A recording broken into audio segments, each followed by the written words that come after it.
I didn't realize my mother had already planned my future for me, until she told me how much I owed her. Not for college, not for rent, for her retirement. And apparently, I had no choice. I'm 32. I work in healthcare administration in Seattle, stable job, long hours, decent salary, but nothing extravagant. I rent a small townhouse with my fiancé, Daniel. We've been saving for a wedding, saving for a house, saving for the kind of future we both grew up dreaming about. I always considered myself responsible, independent, the good daughter. So when people talk about how parents expect money from me, stories are exaggerated, I used to think the same. That kind of drama didn't happen in normal families. I was wrong. My mom raised me mostly on her own after my dad left when I was 8. She worked double shifts, packed my lunches, sat in the front row at every school play. She reminded me of that constantly. "I gave up everything for you," she would say, not angrily, just pointedly. Growing up, I felt grateful, deeply grateful. I knew she struggled. I knew she sacrificed. What I didn't realize was that somewhere along the way, gratitude turned into obligation, and obligation turned into expectation. The first hint came last Thanksgiving. We were sitting at her dining table, turkey slightly overcooked, candles burning too low. My aunt had just asked if Mom had thought about retirement. Mom laughed. "Oh, I don't worry about that. Emily's got me." She smiled at me like it was a compliment. The table went quiet. I forced a laugh. "What?" "She'll make sure I'm taken care of," she continued casually. "After everything I've done, I won't be one of those lonely seniors struggling. Right, sweetheart?" It sounded like a joke, but it didn't feel like one. Later that night, Daniel asked, "Was she serious?" I brushed it off. "She doesn't mean it like that." I wanted to believe that, but over the next few months, little comments started stacking up. "I didn't save much for retirement because I invested in you. You'll never let me struggle, right?" You know, some cultures expect children to step up. It shifted from casual to calculated. That's when the real retirement family conflict began, not as an explosion, but as a slow tightening around my chest. Then came the afternoon she said the words that changed everything. "I need to go over the numbers with you."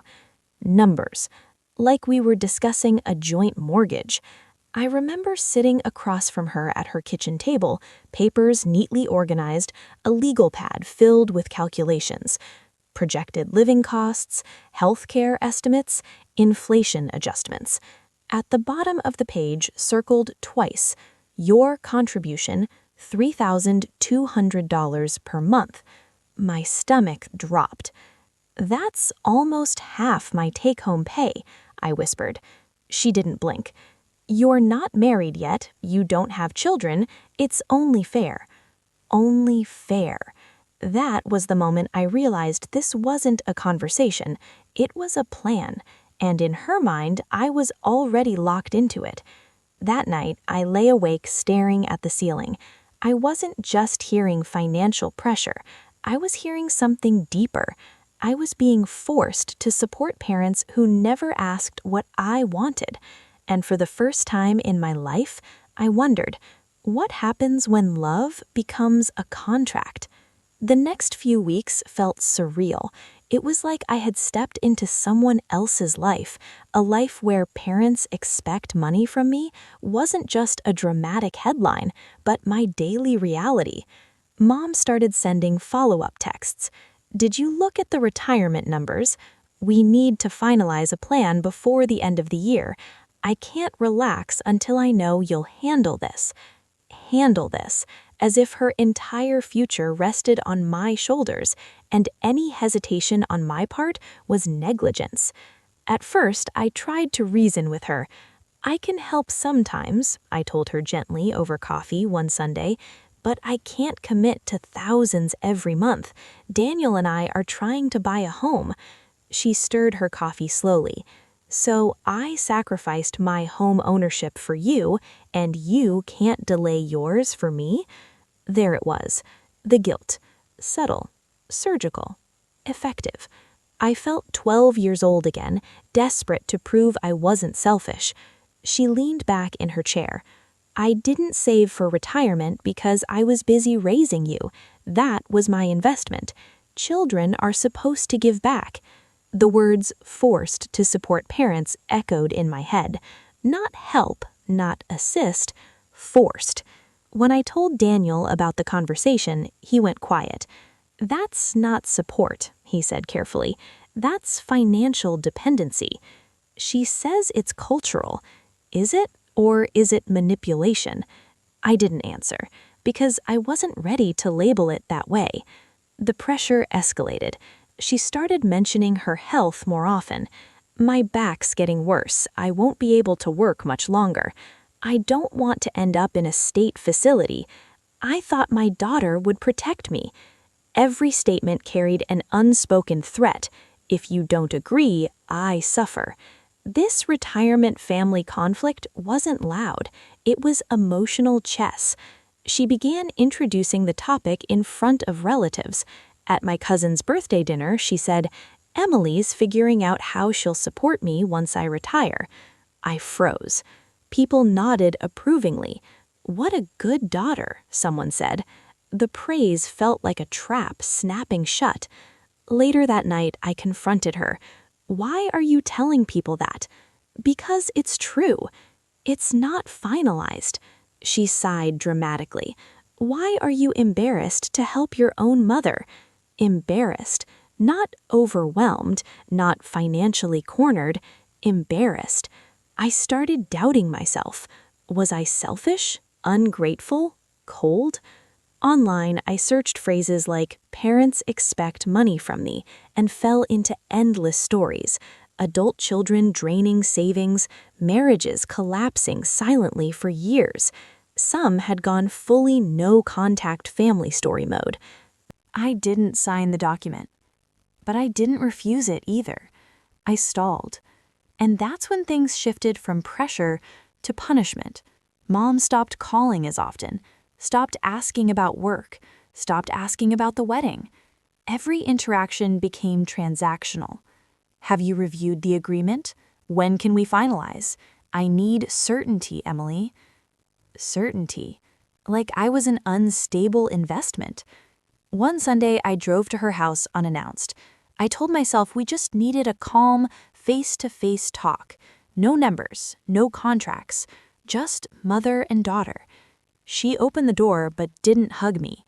We sat at the kitchen table again, the same one where she had presented my financial future like a business proposal. "I've been thinking," I began carefully. "Maybe we can look at other options. Downsizing, part-time work, retirement planning assistance." Her jaw tightened. "So you're backing out?" "I'm not backing out. I just can't promise $3,200 a month. That's almost half my income. You make good money. I also have a life." The words slipped out before I could soften them. Her eyes filled instantly. I knew this day would come. "What day?" "The day you decided I was a burden." I felt like the air had been sucked from the room. "I never said that." "You didn't have to." This is how the retirement family conflict deepened, not through shouting, but through carefully chosen emotional blows. She stood up and walked to the sink. "I didn't date. I didn't remarry. I worked myself sick, all for you. And now I'm being treated like a liability." Liability. The guilt hit fast, sharp. For a second, I almost said yes, almost promised everything just to make the pain stop. That's how being forced to support parents works. It isn't physical force, it's emotional conditioning. But something inside me resisted. "Mom," I said quietly, "raising me was your responsibility. I'm grateful, but it wasn't alone." She turned around slowly. "That's what you think." The room went still, and in that silence, something cracked. A week later, she escalated. She called my aunt. She called my cousin. She even messaged Daniel directly. "I'm worried Emily is being influenced," she wrote to him. "She's abandoning family values." Abandoning? Suddenly, this wasn't private anymore. Relatives started reaching out. "Your mom sacrificed so much. You don't want her struggling, do you? Children are supposed to step up." The narrative was being shaped without me, and I could feel my reputation quietly shifting from devoted daughter to selfish fiancé-influenced woman. I searched again. Parents expect money from me. Story after story described the same pattern: guilt, public shaming, cultural leverage, health scares. Then I saw another phrase repeated in the comments: financial abuse disguised as gratitude. That one stuck, because that's what this was starting to feel like. Not love, not support, control. One night, after another tense phone call where she cried and said she might have to sell everything and survive alone, I hung up shaking. Daniel pulled me into a hug. "You can't keep living like this." "I don't know how to fix it." "You might not be able to fix it." That scared me more than anything, because the only alternative I could see, the one I kept pushing away, was becoming my own no-contact family story, and I wasn't sure I was strong enough for that. But I was starting to realize something even more frightening. If I didn't draw a line soon, I might lose my future trying to save hers. The breaking point didn't come with shouting, it came with paperwork. I found out by accident. I was checking my credit score before meeting with a mortgage broker. Daniel and I were finally getting serious about buying a home.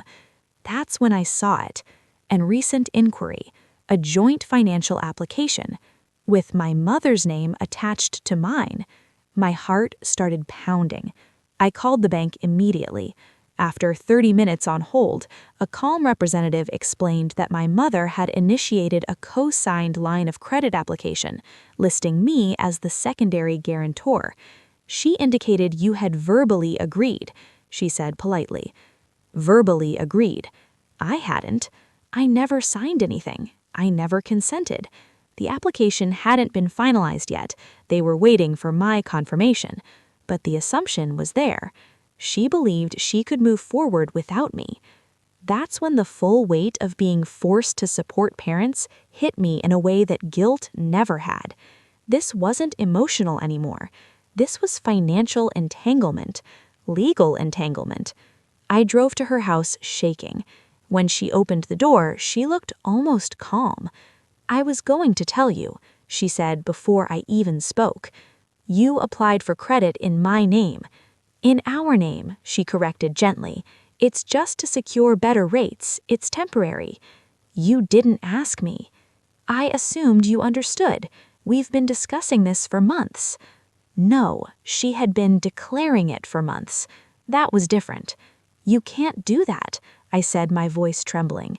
"That affects my mortgage approval, my credit, my future." She sighed as if I were being dramatic. "This is exactly what I mean, Emily. Everything is about your future. What about mine? This is my life, and I gave you that life."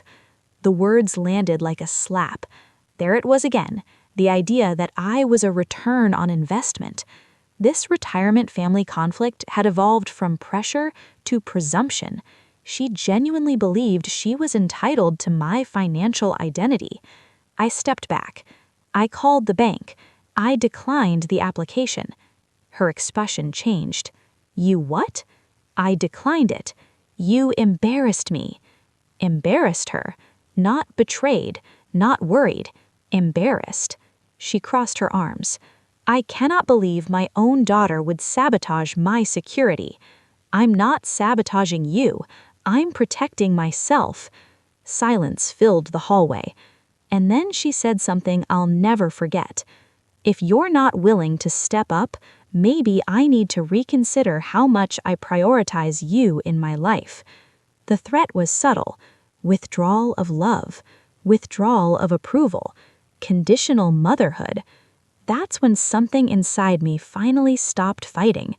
I felt it. Not anger. Clarity. I wasn't dealing with a scared woman asking for help. I was dealing with someone rewriting reality to justify control. All the stories I'd read, parents expect money from me, cut off toxic parents, no contact family story, they no longer felt dramatic. They felt. I didn't block her. I didn't announce anything dramatic. I didn't post cryptic quotes online. I just went quiet. Not angry quiet, strategic quiet. For years, I had reacted emotionally, explained myself, defended my decisions, tried to soften every boundary so she wouldn't feel rejected. This time, I stopped explaining.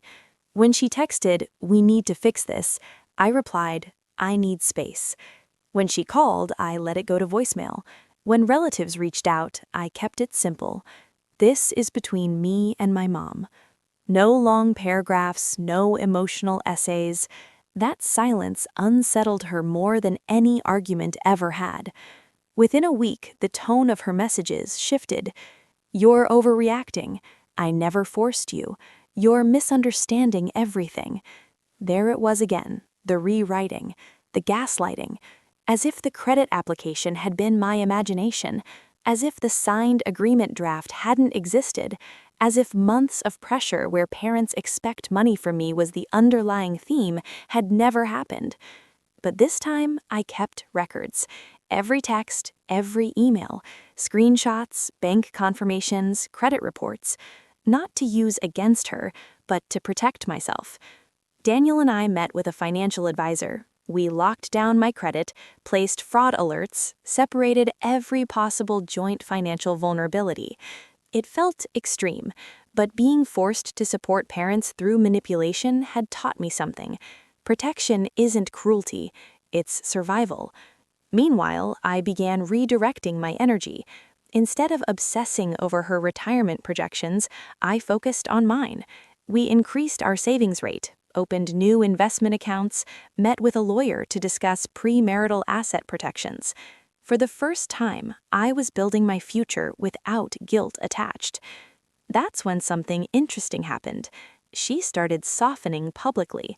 At a family gathering, which I attended briefly, calm and composed, she told relatives, "Emily's just busy with work. We're figuring things out." No more public declarations about how I'd fund her retirement. No more performative praise about me taking care of mom. The narrative had shifted because I wasn't playing my role anymore. This retirement family conflict had relied on my emotional participation, and I had stepped off the stage. A month later, she called and left a voicemail. Her voice was different. "I may need to consider selling the house." Not accusatory, not dramatic, just factual. I didn't rush to fix it. I didn't offer numbers. I waited. Another message came 2 days later. "I'm looking into downsizing options." That was the moment I realized something powerful. When I stopped absorbing responsibility that wasn't mine, she started absorbing her own. That was the silent revenge. Not humiliation, not punishment. Reality. The world hadn't collapsed because I refused to sign. She hadn't ended up homeless. She hadn't been abandoned. She simply had to make adult decisions. And for the first time, I understood something clearly. Choosing not to be part of a no-contact family story didn't mean tolerating financial control. Sometimes the strongest move isn't cutting someone off instantly. Sometimes it's stepping back far enough that they're forced to stand on their own. And I wasn't done yet. Because karma, it was just getting started. Karma didn't arrive with fireworks. It arrived with numbers. 3 months after I walked out of her house, Mom called again. This time, I answered. Her voice was steady, but smaller. "I met with a financial planner," she said. I stayed quiet. They showed me some options: downsizing, renting out a room, delaying retirement by a couple of years. A couple of years. The same woman who insisted she couldn't possibly work longer was suddenly exploring alternatives. Funny how that works. I didn't realize how much equity I had in the house. If I sell now, I'll be okay. Okay. Not luxurious, not fully funded by her daughter, just okay. The dramatic future she had painted, the one where she'd be destitute because I refused to comply, had quietly dissolved. That's when the truth became undeniable. This entire retirement family conflict had never been about survival. It had been about comfort, control disguised as sacrifice, and entitlement disguised as sacrifice. And once I stepped out of the equation, she was forced to confront reality without me as the solution. A week later, my aunt called. "I heard your mom's selling the house. That must be hard for you." "For me?" I asked. "Well, since you were supposed to take care of her." I exhaled slowly. She's taking care of herself. There was a pause on the other end of the line, as if that concept had never been considered. Over the next month, something subtle shifted in the family dynamic. The whispers stopped, the guilt-heavy comments disappeared, because the narrative no longer worked. I wasn't the daughter who abandoned her mother. I was the daughter who refused to be financially cornered. And Mom, she wasn't the helpless woman she'd portrayed herself as. She was a homeowner with assets, options, and agency. The phrase, "parents expect money from me," once made me feel trapped. Now it felt like a warning sign I had learned to recognize. Meanwhile, Daniel and I got pre-approved for our mortgage. No joint credit complications, no surprise liabilities. When I told Mom we were house hunting, I braced for resentment. Instead, she surprised me. "I hope you find something beautiful." No guilt, no passive aggression, just a statement. It wasn't warmth, but it wasn't warfare either. That was karma's real form. Not destruction, adjustment. She had to recalibrate her expectations because I recalibrated my boundaries. And here's the part that mattered most. I didn't have to scream. I didn't have to publicly expose her. I didn't have to officially cut off toxic parents in a dramatic declaration. I simply refused to be forced to support parents under pressure, and once I removed the leverage, the power dynamic changed. She listed the house 2 months later. It sold above asking price.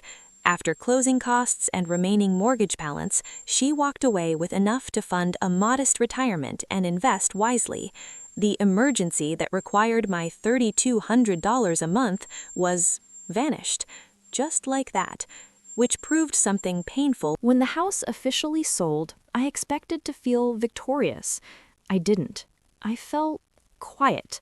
Not the tense silence from before, a different kind. The kind that comes after a storm passes and you're still standing, but the air feels unfamiliar.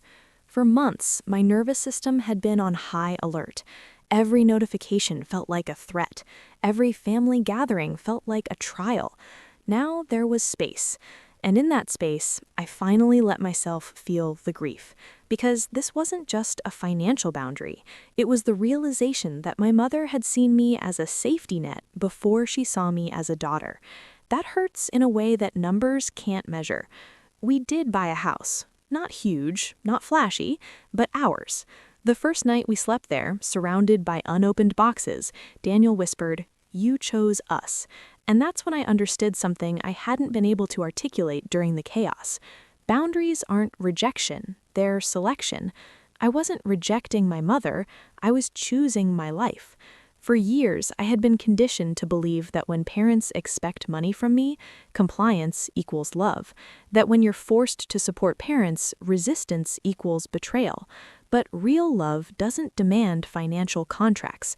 Real love doesn't require sacrificing your stability to prove loyalty. A few weeks after the move, Mom asked to meet for lunch. I almost declined, not out of anger, out of self-protection, but I went. She looked older, not physically exactly, just softer. "I miscalculated," she said quietly over soup. That was new. I thought that's how it worked. Parents give everything, children repay it. I didn't interrupt. "But I shouldn't have assumed," she added, "or pressured you." The apology wasn't perfect. It didn't erase the months of manipulation, the attempted credit application, the public shaming, but it was something. I'm willing to help sometimes, I told her calmly, but it has to be a choice, not an obligation. She nodded, and for the first time in a long time, I didn't feel like I was negotiating my worth. We're not back to how things were, and honestly, I don't want that. The version of me who would have signed that agreement, who would have silently drained her future to avoid conflict, doesn't exist anymore. Some people online would say I should have gone full no-contact family story. Others would say I should never have risked needing to cut off toxic parents' territory in the first place. But life isn't that binary. This retirement family conflict taught me that adulthood means redefining roles. It means recognizing when gratitude turns into leverage. It means understanding that being a good daughter does not mean being an unlimited resource. And maybe most importantly, it means accepting that you can love someone and still refuse to be financially controlled. Today, when I see posts that say, "Parents expect money from me," I don't judge either side. I just ask one question: is it love or is it pressure? Because the answer to that question changes everything. There's something no one tells you about setting boundaries with a parent. You don't just lose them, you risk losing the version of yourself that existed to keep them comfortable. For a long time, I believed my role was simple: succeed, earn well, give back. When parents expect money from me, I thought maybe that was just adulthood. Maybe being successful meant becoming the family safety net. But there's a difference between generosity and obligation, between helping and being forced to support parents, and I had blurred that line for years. What scared me most wasn't the financial strain. It was the possibility of becoming the villain in someone else's story. The ungrateful daughter, the selfish fiancé-influenced woman, the cold child who wouldn't sacrifice. That fear keeps a lot of people stuck. It almost kept me stuck. This retirement family conflict forced me to confront something uncomfortable. If your love is only validated when you comply, it was never unconditional. I didn't become wealthy overnight. I didn't win in some dramatic, cinematic way. What I gained was quieter than that. I gained autonomy. I gained the ability to say no without collapsing into guilt.